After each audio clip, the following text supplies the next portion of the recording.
Question number 27. 27th question ഡിഫറൻഷ്യബിലിറ്റിയിൽ നിന്നും ചോദിച്ചിരിക്കുന്നതാണ്. എന്താണെന്ന് നോക്കാം. നമുക്കവിടെ ഒരു ഫംഗ്ഷൻ എഫ് ഓഫ് എക്സ് തന്നിരിക്കുന്നു. ഈ എഫ് ഓഫ് എക്സ് എന്ന് പറയുന്ന ഫംഗ്ഷൻ എൻ്റയർ റിയൽ നമ്പേഴ്സിൻ്റെ സെറ്റിൽ എന്താണ്, ഡിഫറൻഷ്യബിൾ ആണ്. അങ്ങനെയാണെങ്കിൽ 48 × a+b ആണ് കാൽക്കുലേറ്റ് ചെയ്യേണ്ടത്. എയും ബിയും ഫംഗ്ഷൻ ഡെഫിനിഷനിൽ വന്നിട്ടുള്ള രണ്ട് അൺനോൺ ക്വാണ്ടിറ്റീസ് ആണ്. അപ്പോൾ അത് നമുക്ക് എന്തായാലും കണ്ടുപിടിക്കണം അല്ലേ. അപ്പോൾ ക്വസ്റ്റ്യനിൽ നമുക്ക് ശരിക്കും വേണ്ടത് എയുടെയും ബിയുടെയും വാല്യൂസ് കണ്ടുപിടിക്കുക എന്നുള്ളതാണ്. അതിന് വേണ്ടിയിട്ട് നമ്മുടെ അടുത്ത് പറഞ്ഞിരിക്കുന്നു ഈ എഫ് ഓഫ് എക്സ് എന്ന് പറയുന്ന ഫംഗ്ഷൻ എന്താണ്, ഒരു ഡിഫറൻഷ്യബിൾ ഫംഗ്ഷനാണ്, ഓൾവേസ് ഡിഫറൻഷ്യബിൾ ആണ്. ശരിയല്ലേ? എനിവേ ഞാൻ ആ എഫ് ഓഫ് എക്സ് എന്ന് പറയുന്ന ഫംഗ്ഷനെ കുറേ കൂടെ ഒന്ന് ക്ലിയർ ആക്കി എഴുതുന്നു. F of X is equal to അവിടെ ആദ്യം പറഞ്ഞിരിക്കുന്നത് mod X greater than or equal to 2 എന്നാണ്.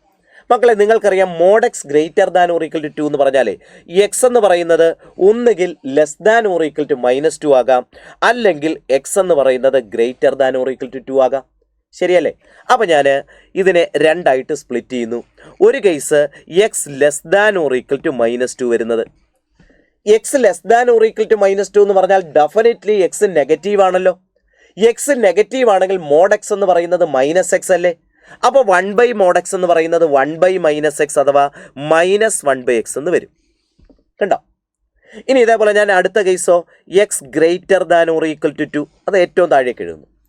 X greater than or equal to 2 ആണെങ്കിൽ നിങ്ങൾക്കറിയാം എക്സിൻ്റെ വാല്യൂ ഉറപ്പായിട്ടും പോസിറ്റീവാണ്. അപ്പോൾ അങ്ങനെയാണെങ്കിൽ 1 മോഡ് എക്സ് എന്ന് പറയുന്നത് 1 അല്ലേ വരുന്നത്. ഓക്കെ ആണോ? അപ്പോൾ ഈ ആദ്യത്തെ കേസ് നമ്മൾ റെഡിയാക്കി എഴുതി. ഇനി നമുക്ക് രണ്ടാമത്തെ കേസിലേക്ക് വരാം. മോഡ് എക്സ് ലെസ് ദാൻ 2ൻ്റെ കാര്യമാണ്. നമുക്കറിയാം മോഡ് എക്സ് ലെസ് ദാൻ 2 എന്ന് പറഞ്ഞാൽ -x less than -2 less than x less than 2 അല്ലേ. -2നും 2നും ബിറ്റ്വീൻ ആയിരിക്കില്ലേ എക്സ്. അങ്ങനെയാണെങ്കിൽ ആ കേസ് എടുത്താലോ. അപ്പോൾ അത് ഞാൻ രണ്ടാമതായിട്ട് എഴുതുക കേട്ടോ. -2 less than x less than 2. ആ കേസിൽ ax² + 2b ആണ്. ax² + 2b ആണ് നമ്മുടെ എഫ് ഓഫ് എക്സ് ആയിട്ട് വരുന്നത്. അപ്പോൾ തന്നിരുന്ന ഫംഗ്ഷനെ നമ്മൾ എന്ത് ചെയ്തു, നമ്മുടേതായ രീതിയിൽ കുറേ കൂടെ എക്സ്പാൻഡ് ചെയ്ത് ഡീറ്റെയിൽഡ് ആയിട്ട് എഴുതി. ഓക്കെ അല്ലേ? ഇനി ഈ എഫ് ഓഫ് എക്സ് എന്ന് പറയുന്ന ഫംഗ്ഷൻ ഓൾവേസ് ഡിഫറൻഷ്യബിൾ ആണ്, എല്ലാ പോയിന്റുകളിലും ഡിഫറൻഷ്യബിൾ ആണ് എന്നല്ലേ പറഞ്ഞിരിക്കുന്നത്.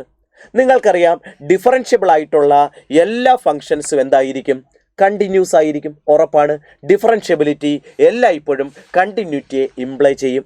അപ്പോൾ ഈ എഫ് ഓഫ് എക്സ് ഡിഫറൻഷ്യബിൾ ആയതുകൊണ്ട് അത് എല്ലാ പോയിന്റിലും കണ്ടിന്യൂസ് ആകാതെ തരമില്ല. അപ്പോൾ എഫ് ഓഫ് എക്സ് എന്തായാലും കണ്ടിന്യൂസ് അല്ലേ. ഞാൻ ആദ്യം എഫ് കണ്ടിന്യൂസ് അറ്റ് -2 എന്നുള്ള കേസ് എടുക്കുന്നു. F is continuous at X is equal to -2.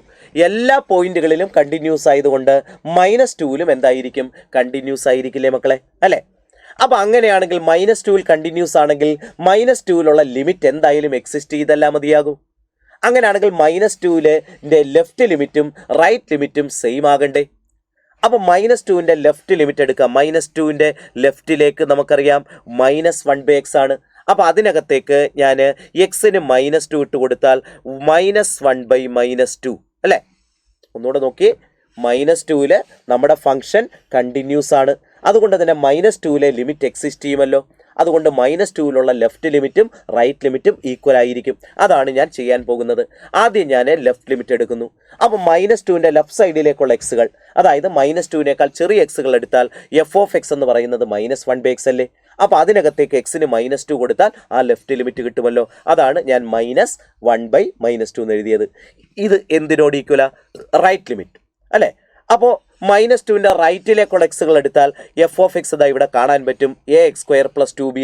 അപ്പോൾ അതിനകത്ത് എക്സ് മാറ്റി -2 കൊടുത്താൽ ആ ലിമിറ്റ് കിട്ടുമല്ലോ. എക്സ് മാറ്റി -2 കൊടുത്താൽ a × -2ൻ്റെ സ്ക്വയർ അല്ലേ +2b എന്നാണ് കിട്ടുന്നത്. ഓക്കെ ആണോ? അപ്പോൾ ഇവിടെ നിന്ന് എനിക്ക് 4a + 2b = 1/2 എന്ന് എഴുതാൻ പറ്റി. അപ്പോൾ അതവിടെ നിൽക്കട്ടെ. എയിലും ബിയിലുമുള്ള ഒരു ഇക്വേഷൻ എനിക്ക് കിട്ടിയിട്ടുണ്ട്. ക്ലിയർ അല്ലേ? ഇനി ഒരു കാര്യം ചെയ്യാം, ഡിഫറൻഷ്യബിലിറ്റിയുടെ കേസ് എടുക്കാം. എഫ് എന്ന് പറയുന്നത് ഡിഫറൻഷ്യബിൾ ആണല്ലോ. ഞാൻ എഫിൻ്റെ ഡെറിവേറ്റീവ് ഒന്ന് എഴുതാൻ പോകുന്നു. അപ്പോൾ താഴേക്ക് ഞാൻ എഫിൻ്റെ ഡെറിവേറ്റീവും കൂടെ എഴുതി വെക്കാൻ പോവാണ്. f' -1/xന്റെ ഡെറിവേറ്റീവ് എന്ന് പറയുന്നത് -1/x², അതായത് 1/x² വരും. ഇതെപ്പോഴാണ് x less than or equal to -2. -2ലൊക്കെ ഇത് ഡിഫറൻഷ്യബിൾ ആണെന്നുള്ളത് ഉറപ്പാണ്. അതുകൊണ്ടാണ് നമ്മൾ ഈക്വലിട്ട് എഴുതിയിരിക്കുന്നത്. അടുത്തതോ 2ax എന്ന് മാത്രം കിട്ടും. അതെപ്പോഴാണ് -2 less than X less than 2. ലാസ്റ്റിലും -1/x² എന്നല്ലേ വരിക. അത് 4x greater than or equal to 2.